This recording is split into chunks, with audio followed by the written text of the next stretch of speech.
राजभाषा नीति संबंधी प्रश्न। राजभाषा से संबंधित संवैधानिक प्रावधान भारत के संविधान के किस भाग में है? तो दोस्तों भाग 17 इसका करेक्ट आंसर है। संघ की भाषा के बारे में संविधान के किस अध्याय में उल्लेखित है? अध्याय 4 में। संसद में प्रयोग की जाने वाली भाषा के संबंध में भारत के संविधान के किस अनुच्छेद में उल्लेखित है? अनुच्छेद 120। विधानमंडल में प्रयोग की जाने वाली भाषा के संबंध में भारत के संविधान के किस अनुच्छेद में उल्लेख है? अनुच्छेद 210। संघ की राजभाषा के बारे में भारत के संविधान के किस अनुच्छेद में उल्लेखित है? अनुच्छेद 343। राजभाषा के संबंध में आयोग और संसद की समिति के बारे में भारत के संविधान के किस अनुच्छेद में उल्लेख है? अनुच्छेद 344।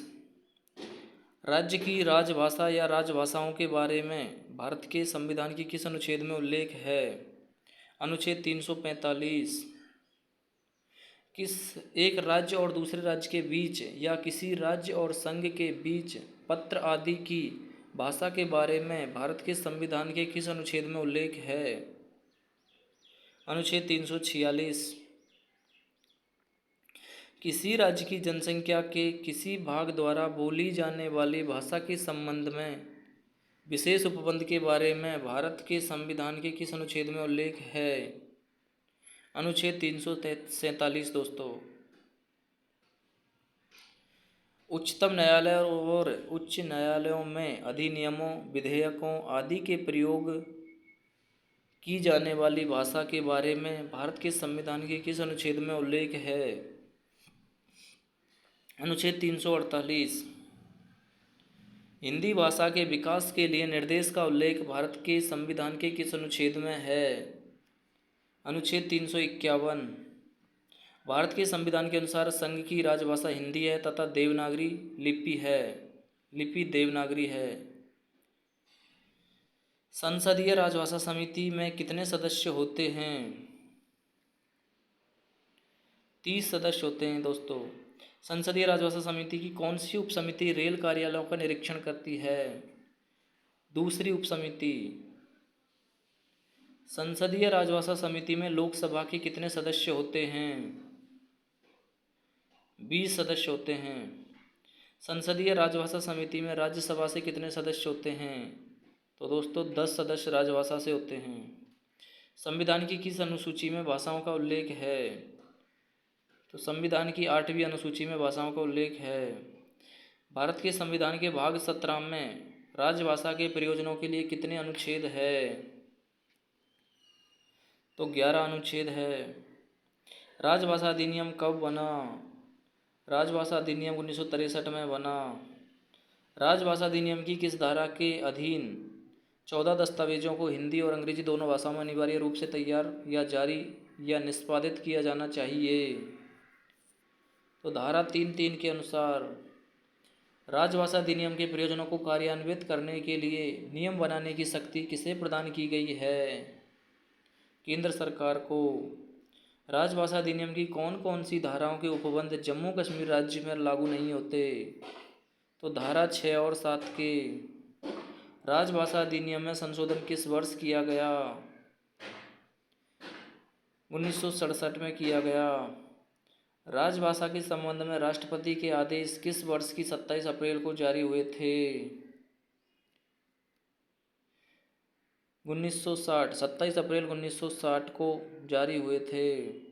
राजभाषा संकल्प कब प्रकाशित किए गए थे? तो राजभाषा संकल्प 1968 में प्रकाशित किए गए थे। राजभाषा नियम कब बने? राजभाषा नियम 1963 में बने। राजभाषा नियम में पहला संशोधन कब किया गया था? तो दोस्तों इसका करेक्ट आंसर आप ऑप्शन कमेंट में बताइए। राजभाषा नियम का विस्तार किस राज्य पर नहीं है? तो राजभाषा नियम का विस्तार तमिलनाडु राज्य पर नहीं है। राजभाषा प्रचार प्रसार की दृष्टि से देश को कितने क्षेत्रों में वर्गीकृत किया गया है? तो दोस्तों 3 क्षेत्रों में, क, ख और ग, ABC क्षेत्रों में वर्गीकृत किया गया है। अंडमान और निकोबार द्वीप समूह राजभाषा के प्रयोग प्रसार के लिए वर्गीकृत किस क्षेत्र के अधीन आते हैं? तो दोस्तों क क्षेत्र के अधीन आते हैं। हिमाचल प्रदेश राज्य राजभाषा के प्रयोग प्रसार के लिए वर्गीकृत किस क्षेत्र में आता है? तो दोस्तों हिमाचल प्रदेश क क्षेत्र में आता है। हिमाचल प्रदेश भी क क्षेत्र में ही आता है। दमन और दीव राजभाषा के प्रयोग प्रसार के लिए किस क्षेत्र के अधीन आते हैं? तो दोस्तों दमन और दीव ख क्षेत्र में आते हैं। नेक्स्ट क्वेश्चन, दादरा और नगर हवेली संघ राज्य क्षेत्र राजभाषा के प्रयोग प्रसार के लिए वर्गीकृत किस क्षेत्र के अधीन आते हैं? तो दोस्तों इनमें से कोई नहीं ऑप्शन रहेगा। मेघालय राज्य राजभाषा के प्रयोग प्रसार के लिए किस क्षेत्र में आता है? तो दोस्तों मेघालय राज्य ग क्षेत्र में आता है। गोवा राज्य राजभाषा के प्रयोग प्रसार के लिए किस क्षेत्र के अधीन आता है? तो दोस्तों ग क्षेत्र में भी गोवा आता है। तमिलनाडु राज्य राजभाषा के प्रयोग प्रसार के लिए किस क्षेत्र के अधीन आता है? तो दोस्तों ग क्षेत्र में तमिलनाडु राज्य आता है। अरुणाचल प्रदेश राज्य राजभाषा के प्रयोग प्रसार के लिए किस क्षेत्र के अधीन आता है? ये भी ग क्षेत्र के अधीन आता है। हिंदी के कार्यसाधक ज्ञान की परिभाषा राजभाषा नियम की किस नियम संख्या में शामिल है? तो दोस्तों नियम संख्या 10 में शामिल है। हिंदी में प्रवीणता की परिभाषा राजभाषा नियम की किस नियम में शामिल है? तो दोस्तों नियम 9 के अंदर शामिल है। केंद्र सरकार के जिन कार्यालयों के कर्मचारियों ने 10% हिंदी का कार्यसाधक ज्ञान प्राप्त कर लिया है, उन कार्यालयों के नाम राजपत्र में अधिसूचित किए जाएं। तो दोस्तों करेक्ट आंसर 80% हिंदी का कार्यसाधक ज्ञान प्राप्त कर लिया है, उन कार्यालयों के नाम राजपत्र में अधिसूचित कर दिए जाएं। प्रत्येक वर्ष हिंदी दिवस कब मनाया जाता है? 14 सितंबर को। हिंदी को संवैधानिक दर्जा कब मिला? 14 सितंबर 1949। संविधान की 8वीं अनुसूची, दोस्तों ये 8वीं अनुसूची है, इनमें निम्नलिखित में से कौन सी भाषा शामिल नहीं है? तो इसमें भोजपुरी शामिल नहीं है। संविधान की 8वीं अनुसूची में शामिल भाषाओं में संख्या कितनी है? तो 22 भाषा है। राजभाषा नियम के अनुसार कोई भी कर्मचारी आवेदन या अभ्यावेदन किस भाषा में कर सकता है? तो हिंदी या अंग्रेजी दोनों भाषाओं में कर सकता है। राजभाषा आयोग का गठन कब हुआ था? तो दोस्तों राजभाषा आयोग का गठन 7 जून 1955 को हुआ था।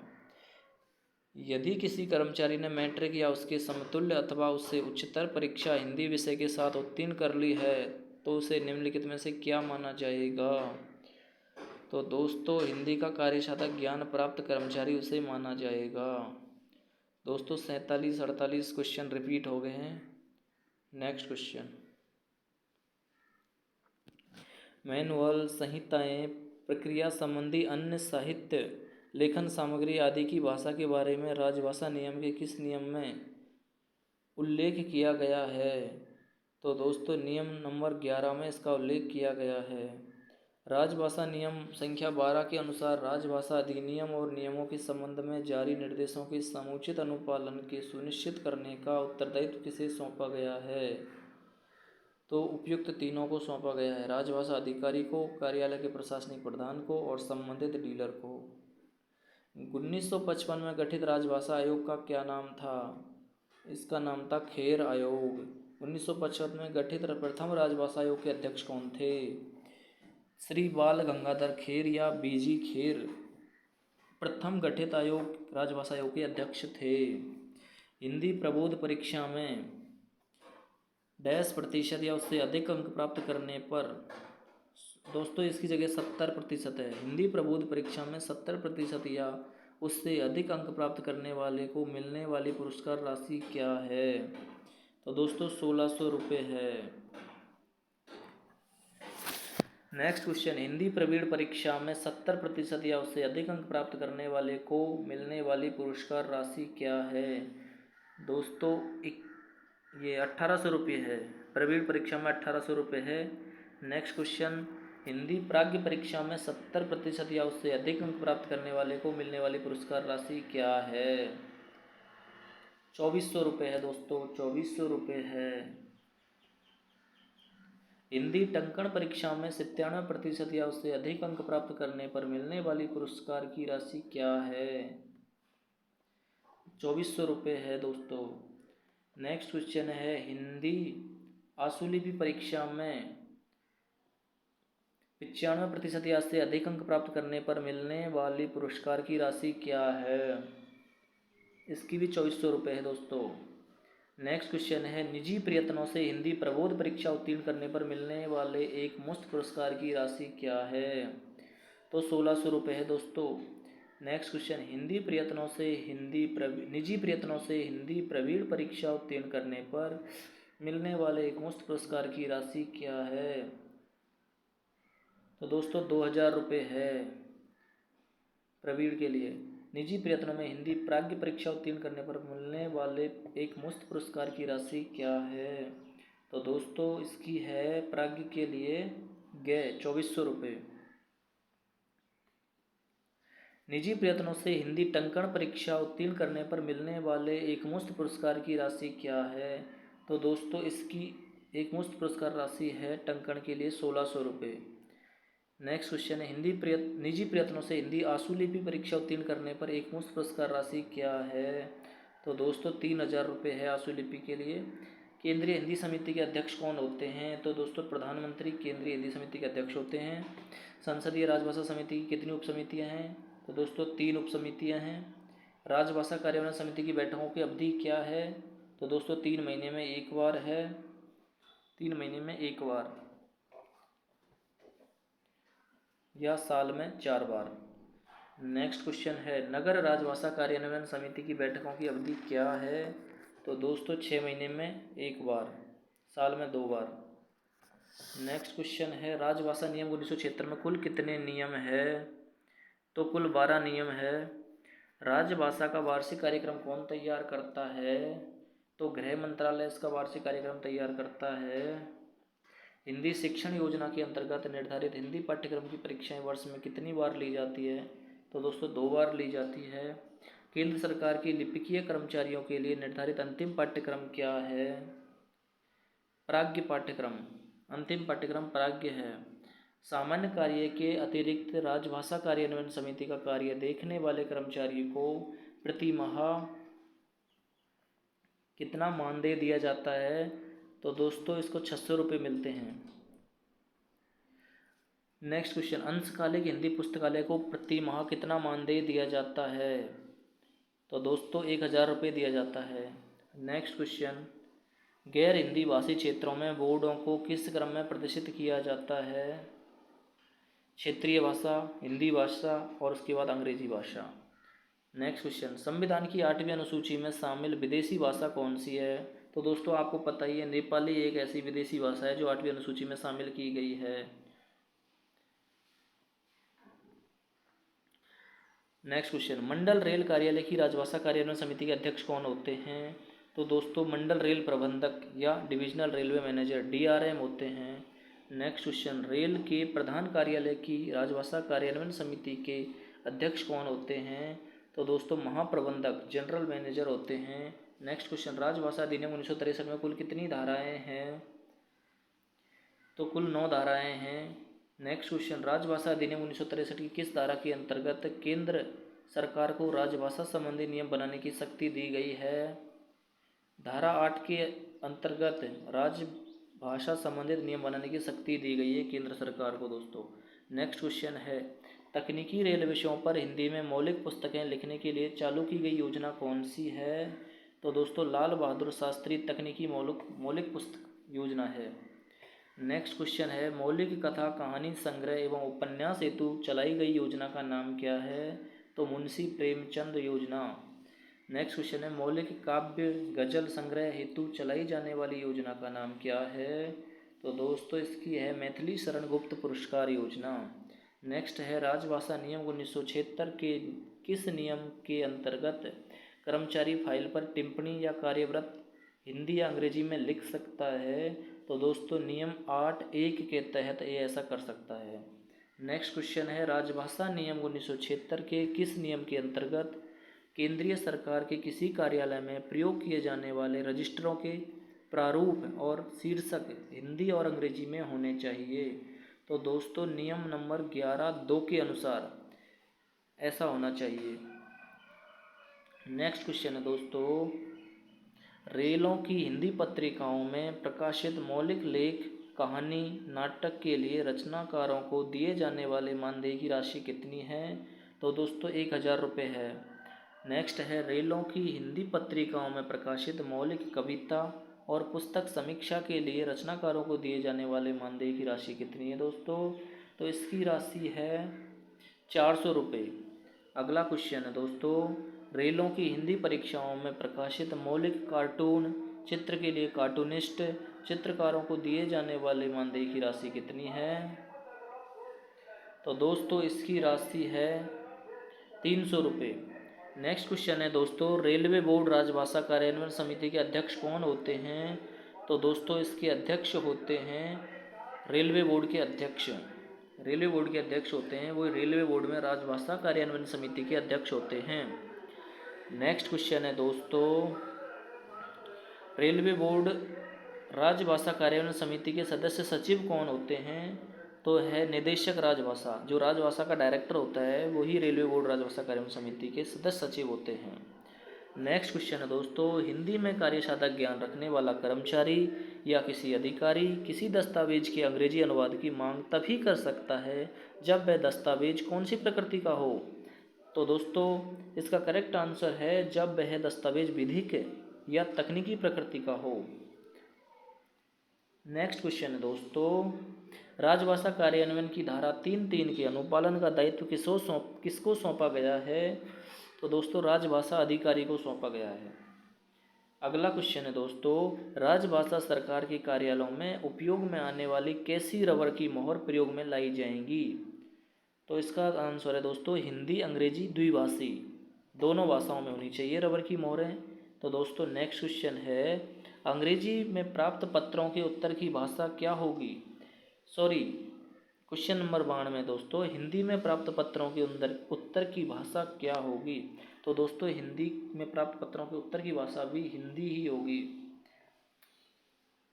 नेक्स्ट क्वेश्चन है दोस्तों, अंग्रेजी से हिंदी अनुवाद के लिए राजभाषा विभाग गृह मंत्रालय की वेबसाइट में उपलब्ध सॉफ्टवेयर का नाम क्या है? इस तरह के दोस्तों आजकल क्वेश्चन पूछे जा रहे हैं, इसलिए ये मैंने इंक्लूड कर रहे हैं इसमें।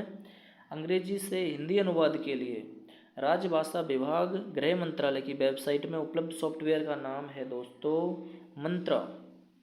नेक्स्ट क्वेश्चन है, भारत की भाषाओं के माध्यम से हिंदी सीखने के लिए उपलब्ध सॉफ्टवेयर का नाम क्या है दोस्तों?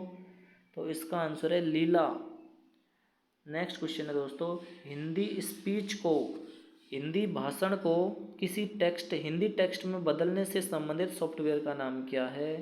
तो दोस्तों इसका करेक्ट आंसर है श्रुतलेखन राजभाषा। श्रुतलेखन राजभाषा इस सॉफ्टवेयर का नाम है दोस्तों। नेक्स्ट क्वेश्चन है, हिंदी टेक्स्ट को हिंदी स्पीच में बदलने से संबंधित सॉफ्टवेयर का नाम क्या है? इसके नाम से ही पता लगा सकते हैं दोस्तों। हिंदी स्पीच से हिंदी टेक्स्ट में बदलेंगे, तो टेक्स्ट का मतलब रिटर्न में, तो श्रुतलेखन राजभाषा हो गया। हिंदी टेक्स्ट को हिंदी स्पीच में बदलेंगे तो सॉफ्टवेयर का नाम प्रवाचक हो जाएगा, बाँचने वाला। स्पीच में बदल रहा है ना, तो बाँचने वाला, प्रवाचक राजभाषा हो गया। 97 क्वेश्चन है दोस्तों, हिंदी के प्रयोग के लिए वर्ष 2019-20 के वार्षिक कार्यक्रम के अनुसार कै क्षेत्र से कै क्षेत्र के लिए हिंदी में कितना प्रतिशत मूल पत्राचार निर्धारित है? तो दोस्तों 100%, 100% मूल पत्राचार निर्धारित है। अगला क्वेश्चन है दोस्तों, हिंदी के प्रयोग के लिए वर्ष 2019-20 के वार्षिक कार्यक्रम के अनुसार कै क्षेत्र से ख क्षेत्र के लिए हिंदी में कितना प्रतिशत मूल पत्राचार है? तो इसका भी आंसर है दोस्तों 100% मूल पत्राचार निर्धारित है। नेक्स्ट क्वेश्चन है दोस्तों, हिंदी के प्रयोग के लिए वर्ष 2019-20 के वार्षिक कार्यक्रम के अनुसार कै क्षेत्र से गै क्षेत्र के लिए हिंदी में कितना प्रतिशत मूल पत्राचार निर्धारित है दोस्तों? तो 75% मूल पत्राचार निर्धारित है। नेक्स्ट क्वेश्चन है दोस्तों, हिंदी के प्रयोग के लिए वर्ष 2019-20 के वार्षिक कार्यक्रम के अनुसार गै क्षेत्र से कै क्षेत्र और ख क्षेत्र के राज्य संघ राज्य क्षेत्र में कार्यालय या किसी व्यक्ति के लिए हिंदी में कितना प्रतिशत मूल पत्राचार निर्धारित है दोस्तों? तो इसका आंसर है के ऑप्शन 55%। 55% मूल पत्राचार निर्धारित है दोस्तों। ये क्वेश्चन लंबे हैं लेकिन इस तरह के क्वेश्चन पूछे जा रहे हैं आजकल दोस्तों, इसलिए मैंने इंक्लूड करे हैं। नेक्स्ट क्वेश्चन है, हिंदी के प्रयोग के लिए वर्ष 2019-20 के वार्षिक कार्यक्रम के अनुसार हिंदी में प्राप्त कितने प्रतिशत पत्रों के उत्तर हिंदी में दिए जाने का लक्ष्य निर्धारित है?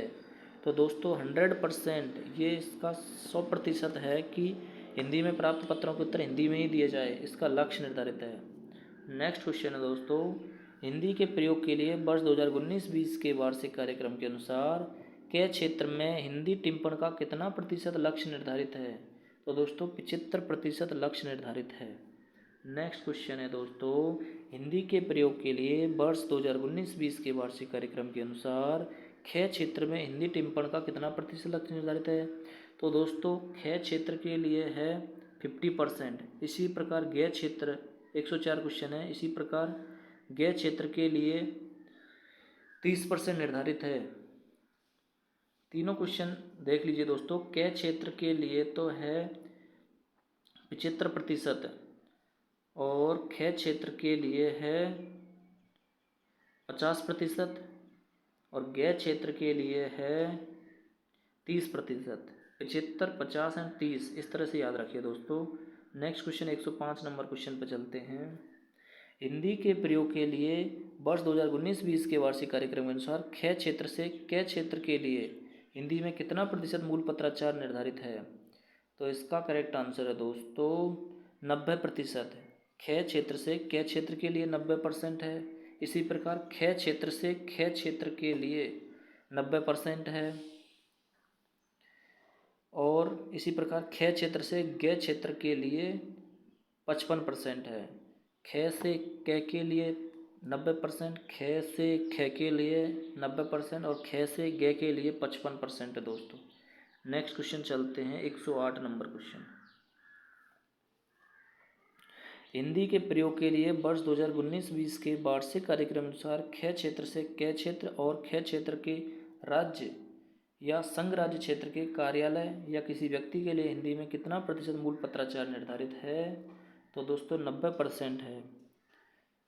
109 क्वेश्चन है दोस्तों, हिंदी के प्रयोग के लिए वर्ष 2019-20 के अनुसार वार्षिक कार्यक्रम के अनुसार क क्षेत्र से क क्षेत्र में कंप्यूटर सहित सभी प्रकार के इलेक्ट्रॉनिक उपकरणों की द्विभाषी रूप में खरीद का कितना प्रतिशत लक्ष्य निर्धारित है? तो दोस्तों 100% है।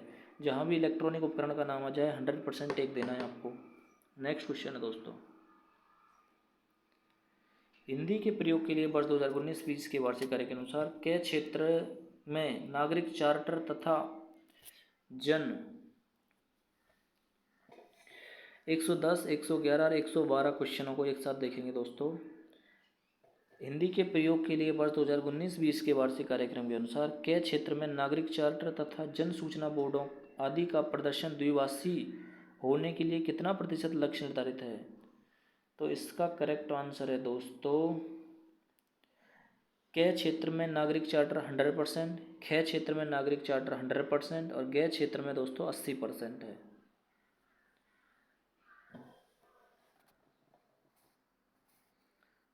नेक्स्ट क्वेश्चन है दोस्तों 113 क्वेश्चन, निम्नलिखित में से कौन सा प्रलेख राजभाषा अधिनियम 1963 की धारा 3(3) के अंतर्गत शामिल नहीं है? तो दोस्तों अभ्यावेदन नहीं है शामिल, अभ्यावेदन शामिल नहीं है 3(3) धारा में। निम्नलिखित में से किसमें केवल एक भाषा का प्रयोग किया जा सकता है? तो इसका आंसर है दोस्तों टिप्पणी। टिप्पणी में केवल एक भाषा का प्रयोग किया जा सकता है।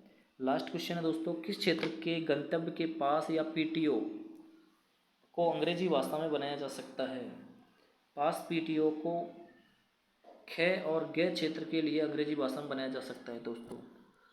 मिलते हैं नेक्स्ट वीडियो में, धन्यवाद।